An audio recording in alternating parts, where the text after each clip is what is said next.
अस्सलाम वालेकुम नाज़रीन, स्मार्ट टीवी में खुश आमदीद। शुरू अल्लाह के नाम से जो तमाम कायनात का मालिक और खालिक है। फ़लस्तीन और इसराइल के तनाज़ा को 100 साल हो चुके हैं। पहली आलमी जंग से पहले यहाँ सल्तनत उस्मानिया का कंट्रोल था, जहाँ मुसलमान अक्सरियत में थे जबकि ईसाई और यहूदी अकलियत में थे।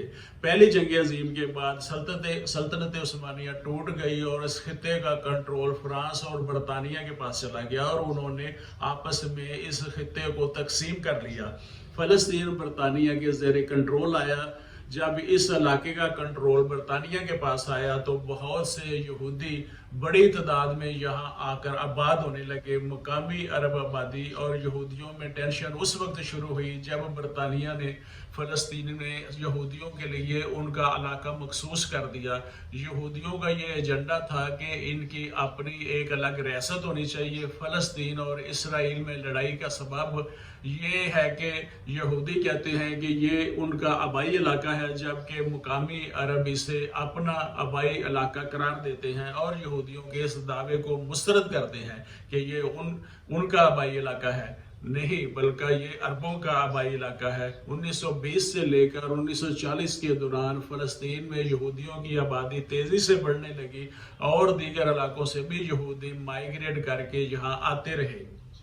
दूसरी आलमी जंग में जान बचाकर बहुत से कसीर तादाद में यहूदी यहाँ आकर मुकीम हो गए और बरतानिया उस वक्त भी इस खित्ते को कंट्रोल कर रहा था। यहूदियों की आबादी बढ़ने से इनका झगड़ा मुसलमानों से शुरू हो गया। यहूदियों ने अपने ताकतवर ग्रोह बनाकर मुकामी लोगों को मारना पीटना शुरू कर दिया और कत्ल वगैरह शुरू कर दी और फिर उन्होंने अपनी हदें वसीह करने के लिए और अपनी एक अलग रियासत के दबाव के लिए अपना दबाव बढ़ाना शुरू कर दिया। 1947 में जब मुकामी अरबों में और यहूदियों में फसादात बढ़ने लगे तो अक़वाम मुत्तहिदा ने वोटिंग के जरिए फैसला किया कि फ़लस्तीन को 2 टुकड़ों में तकसीम कर दिया जाए। एक यहूदी रियासत हो यानी इसराइल और दूसरी अरब रियासत यानी फ़लस्तीन, और यरूशलेम एक बैन अल-अक़वामी शहर होगा।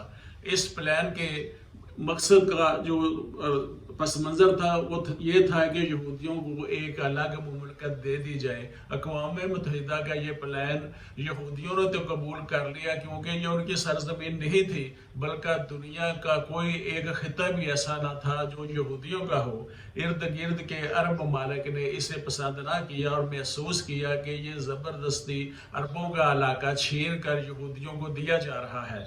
1948 को इसराइल का क़याम अमल में आया। अगले ही दिन मिस्र, उर्दन, शाम और इराक ने इस पर हमला कर दिया। ये पहली अरब इसराइल जंग थी। इस जंग के बायस 7.5 लाख फ़लस्तीनियों को जान बचाने के लिए हमसाया ममालिक में पनाह लेना पड़ी और इसराइली फौजियों ने इन्हें बेदखल कर दिया।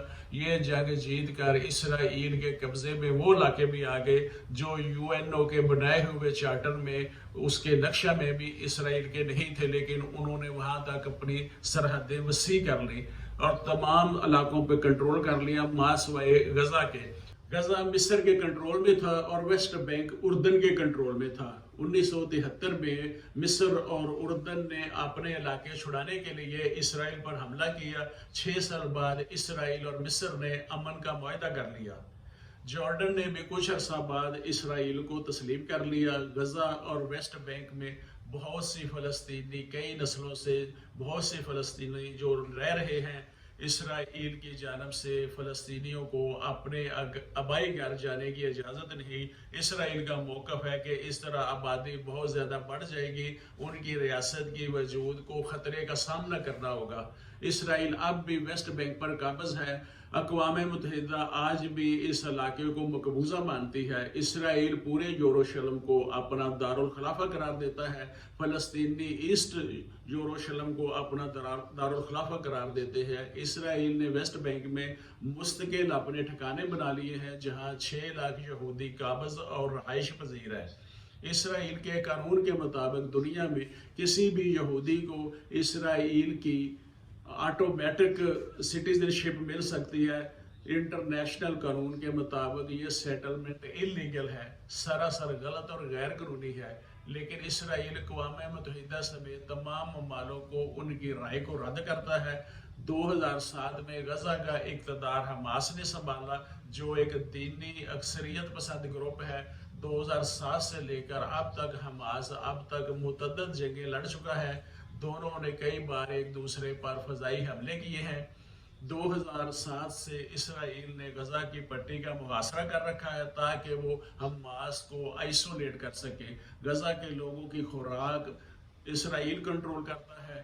یہ تنازع ابھی تک چلا رہا ہے اور کچھ دنوں سے سخت لڑائی ہو رہی ہے اور یہ جنگ آہستہ آہستہ پھیلتی جا رہی ہے۔ آج کے لیے اتنا ہی۔ میں محمد امین، ایڈوکیٹ، سماٹ ٹی وی۔